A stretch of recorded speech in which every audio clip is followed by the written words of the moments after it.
Good afternoon, Cedar Park. It's Friday, May 22nd, and I'm Ella Neal. And I'm Maddie Bates. Today will be our last show of the year, and we are very excited to get started. On today's Quarantine Wolfcast, we have a story over school next year, a new district decisions, a state of the Sloan, your top 3.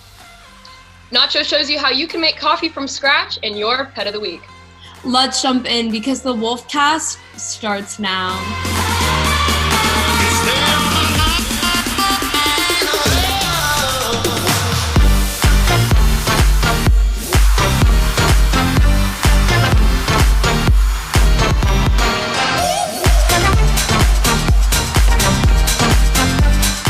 The 2019-2020 school year is closing, and people are wondering what we will see next year. The Leander ISD Board of Trustees discussed the plans for summer and this coming school year. Reporter Elizabeth Kors has more. While LISD has not made any definite decisions about the district next year, there are some possibilities they're considering. In December 2019, before the coronavirus outbreak, the board adopted a draft for the 2020-2021 school year calendar, where classes would begin August 13th and finish May 27th. LASD Superintendent Dr. Bruce Gearing speaks on how the board has no plans to change this calendar.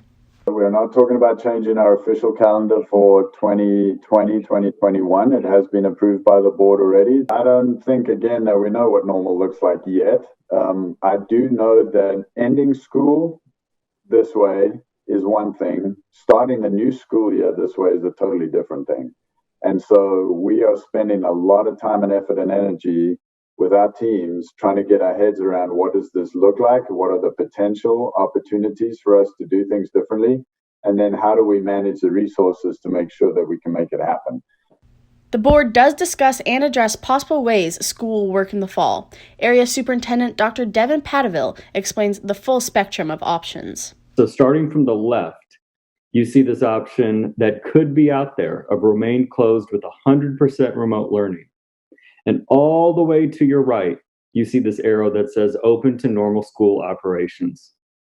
Now within that spectrum, we have open with social distancing and prepare for a possible school closure. And then we also have the open with social distancing and allow remote learning. The board also understands that many families will not be ready to come back. Some parents will make the choice to not send their kids back physically to school in the fall, and TEA intends to continue to fund remote learning in some form or fashion in the fall. As the start of the school year comes closer, more information will be confirmed. We're going to lay out the options that we are planning for on June 19th to say, here are the 3 options that we've narrowed down to say these are the possibilities. And then hopefully by July 9th or 10th or somewhere in that range, we'll be able to say definitively, here's what we're deciding to do, because now we have to plan for how we bring the adults back first and then how we bring the kids back into the buildings.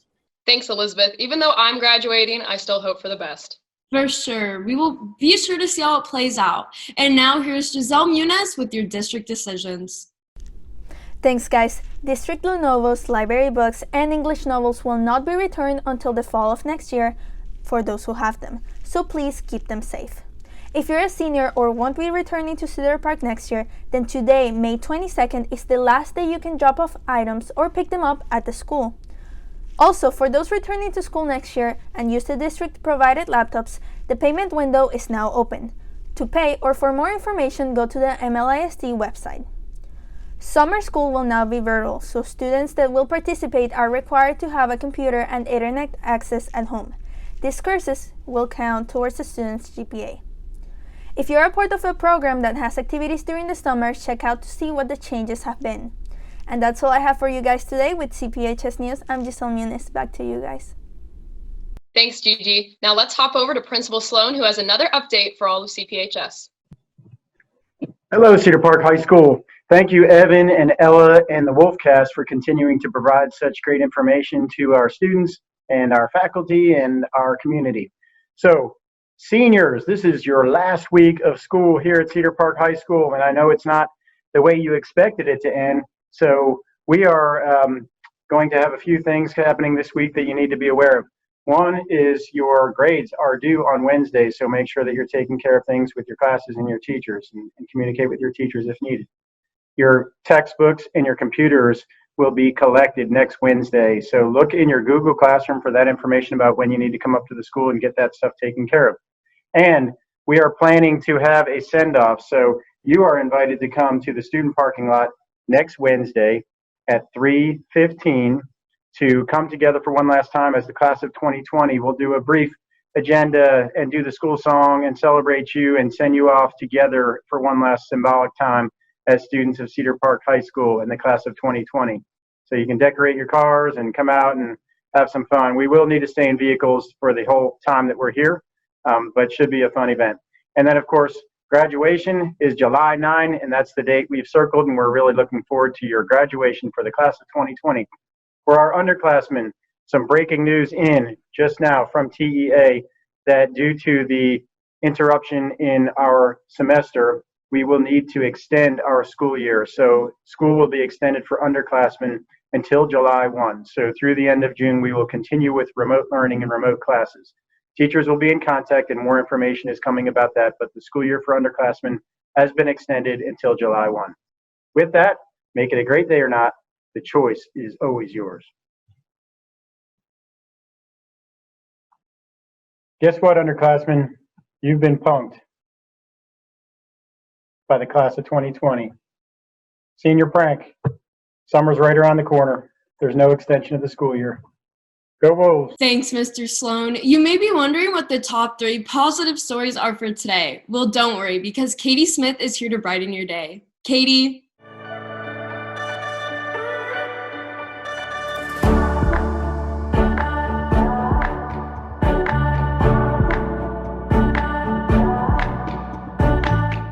Thanks, guys. First up, we have internationally recognized chef Jose Andres and his plans to pay restaurants around the country $50 million to make sure that they can feed the hungry.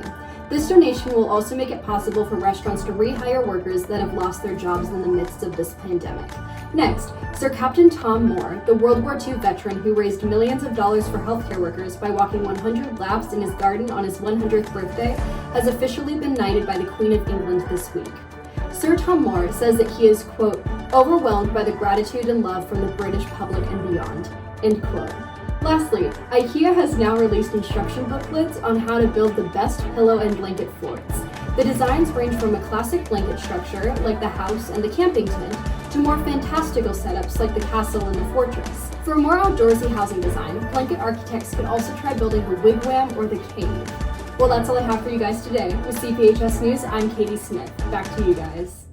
Thanks, Katie. Coming up next is a new edition of the Pack Chat, a tribute to the seniors, a how-to on how you can make coffee from home, and your pet of the week. All of this after a word from our sponsor. Smoky Moe's Barbecue, the best barbecue that money can buy. Proudly supporting Cedar Park High School.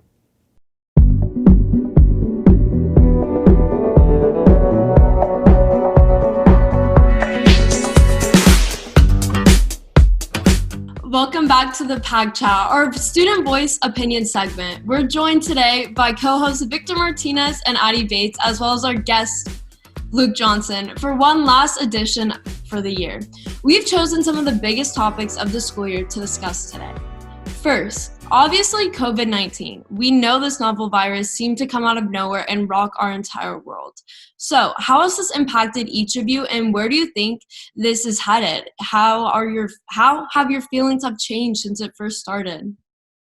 Honestly, at first I was really upset because it canceled like my state bowling meet, which was like I won district, I was a regional champ, so I was like, okay, let's go, and my team made it, and that was really disappointing. Concerts have been canceled. I know, but for a positive note, I've been closer with some of my friends than I was before because I get to see them more, and I'm really excited for that because I'm about to go off to college. Which, speaking of that, it's also impacted my fall semester. We only go to November 24th now because of coronavirus. It doesn't start until November 24th? No, we start August 12th, but it ends. The semester ends November 24th, which is Thanksgiving break, which usually would last 2 or 3 weeks longer, but because of coronavirus, they're no, we're just going to cut it in November. Oh my gosh. Wow. Yeah, I definitely feel like I've noticed, kind of what you said. I definitely feel like I've, gotten way closer with my family. I've just been spending so much more time with them.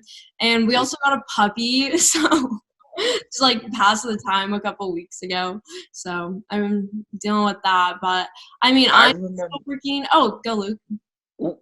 I remember like first hearing about it in January or so when it like wasn't really that big, and everyone kind of just like threw it out the window as, oh, it's this like little sickness in China or whatever. And then it started getting bigger and bigger as we like progressed more to March, and it ultimately like put our lives on like pause, and everything got shut down, and we're just kind of sitting at home. I mean, it shut down school. Nothing shuts down school. Yeah. It's a really good point. Yeah, I mean, like, it's just like all of the cancellations and especially everything for all of the seniors was like really difficult to watch. And I just like, and then like for like juniors and everything too, like a lot of like things like affecting like our GPAs, like moving into college applications and everything. So there's like so many changes like that are gonna like last even like long into the future. Oh, 100%. Exactly. And so a lot of other things have happened as well over the last year, including, I mean, the president getting impeached, Kobe Bryant died in a helicopter crash, the Australia wildfires, Meghan and Harry leaving the royal family. What has been the biggest story for you that you guys have heard or you guys have taken away from, these couple of months that we've been seeing? Obviously, like from the get-go, 2020 we knew was going to be difficult just from like Australia, and then Kobe Bryant. I mean, I remember learning about that story. I was at work and we had like the TVs on and it automatically switched to that.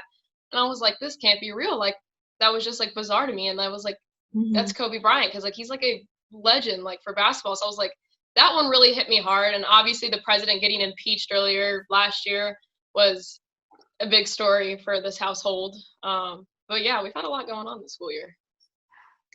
I really think the story that's mostly impacted me is Kobe Bryant's death, and his daughter Gigi Bryant's death and that just added like salt to the wounds, because Kobe was such a legend, and just like that helicopter crash just shocked everybody, and of how soon it was, and the people involved. Like it wasn't just Kobe and Gigi, it was other kids and other parents, and it was just horrible. Exactly. Yeah, I think that like what's impacted me most honestly is not just like the existence of one like specific event, because so many things have happened, but just like the attitude that all of it has created, especially going into like a new year and a new decade. All of these things, all of these like tragedies and big world events happening right at the get-go is just like, it's something that like we are going to have to like continue to struggle through. Oh, exactly. Well said. And that is our final pack chat for the year. But I just wanted to give a special shout out to our co-host Addie Bates this morning. She's basically done every job in this program: sports director, associate producer, pack chat host, and so much more. She has been an amazing member of the broadcast staff for more than 2 years, and she has taken our sports reports to the next level. CPHS News is going to miss you, Addie. Yeah, I mean, I definitely agree with all of that. Addie has been a really, really strong member of this team, and she's just like, she's always been there every single morning to just like help my days go better when you get there early for broadcast filming and you're not in the mood. So definitely thank you so much for everything you've done for me, Addie. Definitely have to highlight going, because I went to a lot of football games, and you were basically the one ushering me around, and you really made like standing for 4 hours like not an inconvenience, and like how fun it was, and you just made it like really, really enjoyable, and I want to thank you for that. Thank you, Luke. I've been in this program for 2 years, and I've known Ella and Victor for 2 years. Now, Luke, you've only been here for 1 year. But I'll tell you, like, football games were so much more fun. Like, sports reports are so much more fun with you, because you're like, your personality just makes it amazing. So thank you for always helping me out this year. Ella and Victor, y'all have been like the rocks in this program, and y'all literally have like made my life so much more fun. Y'all are like the greatest family that I've ever been a part of, because I was like in band and like bowling and everything. But this is like, y'all will always hold like a special spot in my heart. So thank y'all so much for everything. And now we go to Nacho with a how-to on how you can make coffee from home. I am no expert in coffee. However, I've always wanted to learn how to make coffee myself. And I don't mean by putting it in a Keurig and then making coffee by just pressing a few buttons. I've never made coffee from scratch, so this will be a fun little experiment, and I hope it comes out well. Man, was I wrong. Very wrong. As it turns out, I didn't even have all the tools, which led me to mess up very badly. So it was clear that I needed to get out of the house as soon as possible and buy the things that I needed. Okay, so I went with a medium roast. I just went with this one because it was very clear about what it tastes like, or what it's supposed to come out as, which is just balanced and smooth. So since I'm clearly not an expert, I'll just hand over all of the general information to a barista.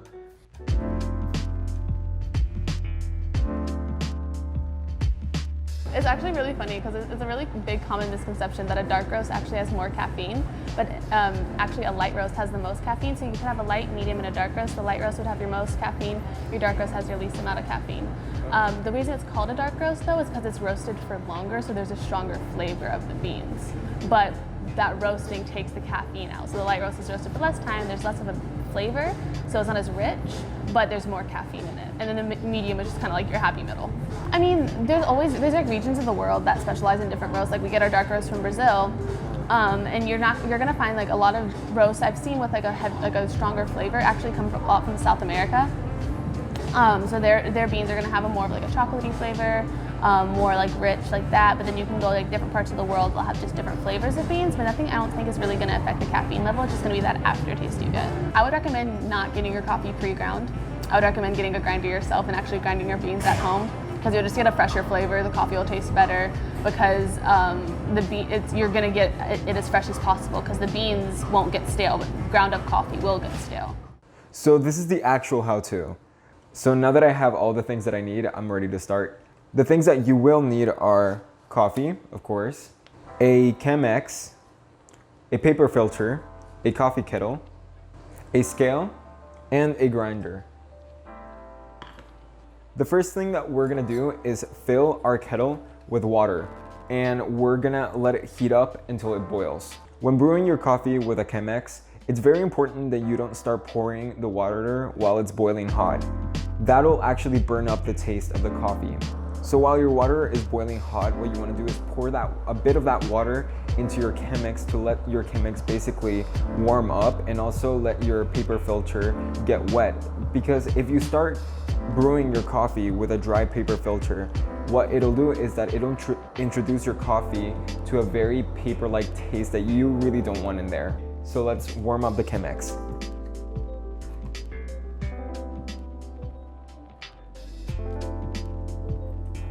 We're gonna let it sit there for about a minute or two.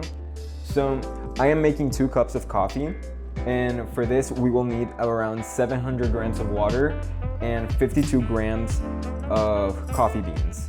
So I already did the measurements. I already know this is exactly 52 grams of coffee. Okay, so now we're just gonna dump it all in.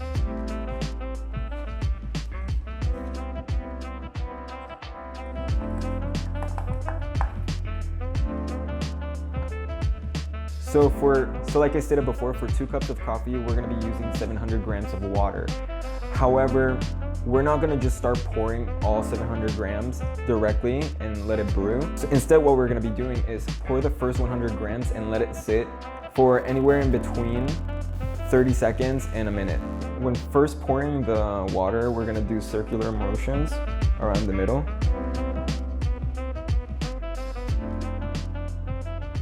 And we're gonna try not to touch the edges. Okay, that's about 100. So this process is called a bloom. So instead of pouring all 600 grams, I'm gonna pour the first 300, and then once the water has gone down, we're gonna pour the rest. Now we're just gonna wait for about 5 minutes, and the brewing should be done. So one of them is black coffee from Summer Moon, and then the other one is my black coffee. I don't like either of them. Maybe I don't like coffee.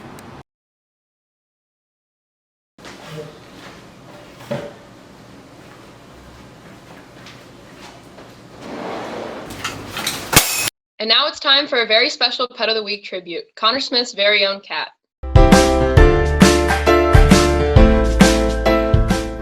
Yesterday morning, my cat Frank passed away at 21. He was best known for his cranky attitude, large size, unending appetite, and equally eternal naps. Since he was 21, a common joke around my family and friends was that Frank was immortal and would live forever. And despite his old age, it's still surprising to see him go. Connor, I'm so sorry about your cat. That was a beautiful tribute, and it looks like he really lived an amazing life. And that's what I have for you this week. But before we go, I just wanted to say a few words about my co-anchor of almost 2 years, Evan Vines, who is currently out of town today. Evan has been in broadcast for 3 years and has never failed to impress me with his, oh gosh, okay, I kind of messed up. I'm just going to redo that part again. Okay. That's all we have for you this week. But before we go, I just want to say a few words about my co-anchor of almost 2 years, Evan Vines, who is out of town today. Evan has been in broadcast for 3 years and has never failed to impress me with his talent. Evan can dance, sing, act, and has amazing public speaking skills. I've learned so much from Evan in the 2 years we have anchored together, and I know he will go off and do amazing things in the world. Absolutely. I mean, he's going to Carnegie Mellon next year, and they are so lucky to have him. I mean, I was his producer last year, and this year I'm the sports director, so I got to work side by side with him. I've known him since middle school, and I've never met someone who's just so funny, genuine, and just so much fun to work with. We're really going to miss you, Evan. Going on, don't forget you can catch anything you missed on today's show on our YouTube channel. Just search CPHS News. And thank you for tuning in today and sticking with us. We really know that these are difficult times. With CPHS News, I'm Ellen Neal. And I'm Addie Bates. Remember to make it a great day or not. The choice is yours. Have a phenomenal day, Cedar Park.